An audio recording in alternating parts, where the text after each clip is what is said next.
DMTV Info, votre chaîne d'information en temps réel. La politique, la santé, le sport, les faits de société, la musique, les rumeurs et bien plus encore. Vous découvrirez cela dans notre chaîne DMTV Info.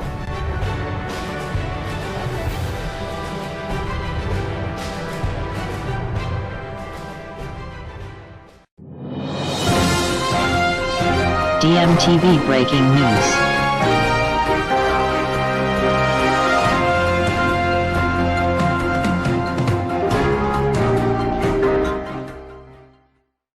Vous êtes sur DMTV, bonjour ou bonsoir, tout dépend de l'heure à laquelle vous nous suivez. Tout plaisir est pour nous de vous retrouver et de savoir que vous êtes nombreux en train de suivre votre chaîne YouTube DMTV. DMTV qui vous propose l'actualité sportive.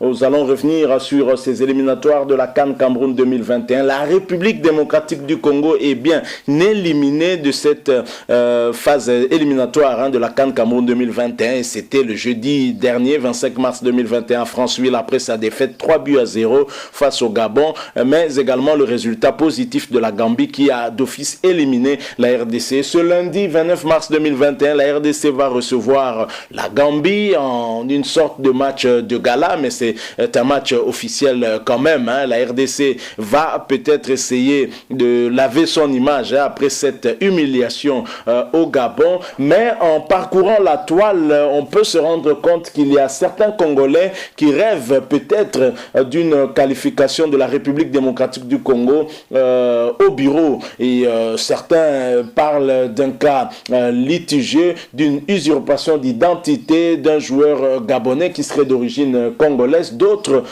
comme l'article que je vais vous lire à l'instant, parlent plutôt du dénouement dans ce qui opposait en tout cas le Gabon et la Gambie. Vous savez que lorsque le Gabon s'était déplacé du côté de Banjul pour le match de la 4e journée de ces éliminatoires, il avait été réservé un traitement dégradant à la délégation gabonaise où on a vu des joueurs dormir à même le sol dans l'aéroport de Banjul en Gambie. Cela avait suscité diverses réactions et la CAF avait dû sanctionner les deux équipes d'ailleurs, ce qui nous avait un peu surpris. Mais visiblement, la FEGAFOOT, la Fédération gabonaise de football, ne voulait pas en rester là, est allée au tribunal arbitral du sport pour exiger plus de sanctions pour la Gambie pour ce comportement qui fait honte d'ailleurs au football africain. Alors l'article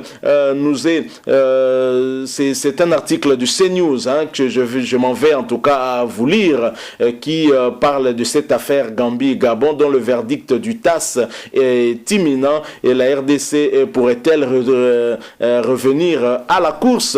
Sait-on jamais? Je vous lis quand même cet article. Je vous signale qu'être qualifié même au bureau, ce n'est pas aussi un problème. On a vu beaucoup de pays être disqualifiés ainsi. On va revenir sur certains cas qui ont du reste concerné aussi parfois des joueurs congolais. Souvenez-vous, Christian Tsengibiembe lui-même a été victime d'une telle élimination. Alors il n'y a point de honte à avoir si vous vous qualifiez au bureau. Mamelodi Sundowns a remporté une Coupe d'Afrique après la disqualification de l'ASV Club. Il n'y a donc pas de honte à avoir. Il faut plutôt que nous cherchions à confirmer l'information. En tous les cas, c'est CNews dans un article paru il y a à peine quelques heures qui dit vers une sanction pénalisant la Gambie dans le groupe D des éliminatoires de la CAN 2022, mais c'est la CAN 2021, mais qui se jouera en 2022 compte tenu de la pandémie à Covid-19. La décision du tribunal arbitral du sport est attendue incessamment suite aux graves incidents survenus en novembre dernier à l'aéroport de Banjul avant le duel entre la Gambie et le Gabon. En effet, débouté par le jury disciplinaire de la CAF, la fédération gabonaise FEGAFOOT a saisi le TAS le mois dernier réclamant des sanctions sportives contre la sélection gambienne. La délibération de l'instance internationale pourrait ainsi changer complètement la donne au sein de la poule D des qualifications africaines. Explication. L'affaire avait fait couler beaucoup d'encre en novembre novembre dernier, à la veille du duel capital des éliminatoires de la CAN 2022 qui a mis aux prises la Gambie et le Gabon le 16 novembre 2020 à Banjul. Défaite des Panthères 2-1. Les joueurs de la sélection gabonaise avaient été bloqués durant plusieurs heures à l'aéroport à leur arrivée au pays des Scorpions. D'après plusieurs médias gabonais, les passeports des joueurs et de tout le staff auraient été confisqués par les autorités locales. Ces dernières auraient par la suite disparu pendant plusieurs heures, ce qui a obligé les joueurs gabonais à passer la nuit dans le hall de l'aéroport et à dormir à même le sol Gabon. Aubameyang et les Panthères bloqués à l'aéroport de Banjul. Une simple amende pour la Gambie. Battu 2-1 sur le terrain, Aubameyang et ses partenaires avaient ensuite saisi la CAF afin de dénoncer l'attitude anti-sportive de leur hôte. Toutefois, et alors qu'ils espéraient que la rencontre soit donnée à rejouer ou perdue par les locaux sur tapis vert, les Gabonais ont été déboutés par le jury disciplinaire de la CAF qui a infligé une simple amende aux Scorpions et rejeté leur appel. Éliminatoire CAN 2022, tous les résultats et classements. Donc dans ce même dossier, le Gabon a même dû passer à la caisse.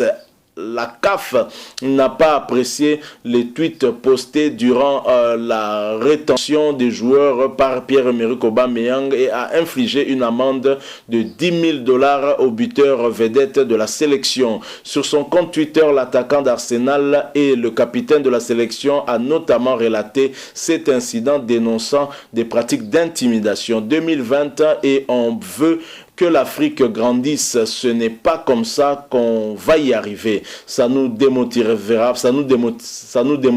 pas, mais il faut que les gens sachent et surtout que la CAF prenne ses responsabilités, avait-il posté. Donc voilà l'article de CNews paru ce matin du 29 mars 2021 et qui revient sur cet incident qui avait eu lieu à l'aéroport de Banjul et dont nous avons bien sûr été offusqués par la légèreté avec laquelle la Confédération africaine de football avait traité ce dossier. La Gambie aurait dû être sévèrement sanctionnée pour décourager tout autre pays qui allait se comporter ainsi. On a vu la Gambie se comporter de cette façon-là et je vous assure que même le Nigeria venait d'être victime des comportements antisportifs lors de son déplacement à Porto Novo au Bénin pour y affronter l'équipe nationale du Bénin. Les Béninois ont coupé le courant aux Nigérians pendant qu'ils étaient en train de s'entraîner la veille de ce duel et cela n'a pas empêché en tout cas les Nigérians de remporter ce match alors qu'ils étaient déjà à qualifier. Je pense que ce sont des attitudes qui ajoutent un peu plus de motivation à l'adversaire et comme le Nigeria aussi est un pays de football et un pays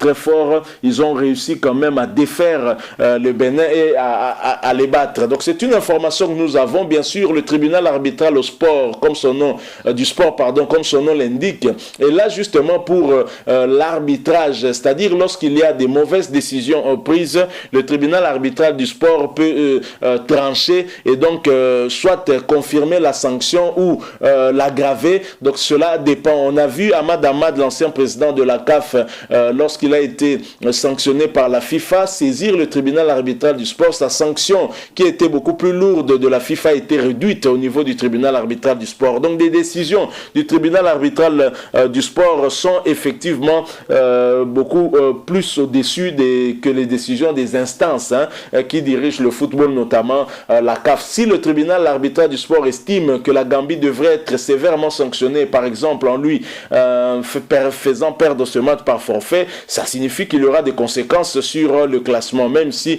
il y a des Congolais qui reconnaissent que le problème du football congolais, ce n'est pas cette situation de la Gambie, c'est un problème qu'on doit régler ici au pays, sinon on va continuer à tourner en rond. Et d'ailleurs, le capitaine de l'équipe nationale, Marcel Tisserand, lors de la conférence d'avant-match, d'avant en tout cas RDC Gambie, a eu à épingler cette situation, notamment un défaut d'organisation, mais aussi un manque d'un client d'infrastructure. Et ceux qui, en tout cas, pointent du doigt le gouvernement qui ne met pas à la disposition, en tout cas, des athlètes et des infrastructures adéquates, mais aussi et surtout la fédération qui est l'organe qui gère le football dans notre pays, qui souffre par par un manque criant d'organisation et ce qui pénalise même la RDC. La RDC est éliminée parce que nous n'avons pas tout fait pour récupérer tous nos joueurs, estimant que ceux qui étaient là étaient à même de pouvoir mieux défendre nos couleurs, alors que ce n'étaient pas forcément les meilleurs Congolais au moment où nous les avons pris. C'est à cause de ce manque d'organisation justement qui est dénoncé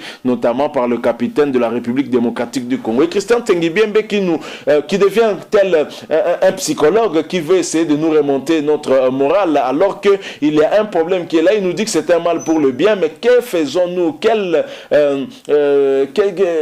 Il fait bien sûr, je sais pas, il n'a même pas fait de diagnostic. Alors quel remède il nous propose? Il dit que c'est un mal pour un bien. Ok, d'accord, mais pour un bien, qu'avons-nous changé en termes d'organisation pour espérer qu'il y ait ce bien-là? Je crois qu'il y a quelque chose qui ne va pas au niveau de la Fédération congolaise de football. Au lieu d'espérer sur une possible récupération de la République démocratique du Congo par la défaite sur tapis vert de la Gambie ou l'élimination du Gabon pour avoir utilisé un joueur litigieux, pour avoir usurpé l'identité d'un joueur qui du reste serait d'origine congolaise, je crois qu'on ferait mieux de mieux nous organiser parce qu'on avait largement la possibilité de nous qualifier en sortant même première de ce groupe. La RDC ne mérite pas en tout cas cette élimination et je crois que nous devons en tirer toutes les conséquences. Nous sommes arrivés à la fin de ce sujet que nous avons voulu en tout cas vous proposer. Si vous avez aimé, laissez-nous un like. Que vous avez un point de vue à partager avec nous, n'hésitez pas de nous laisser un commentaire. Merci aussi de vous abonner à cette chaîne DMTV et n'oubliez pas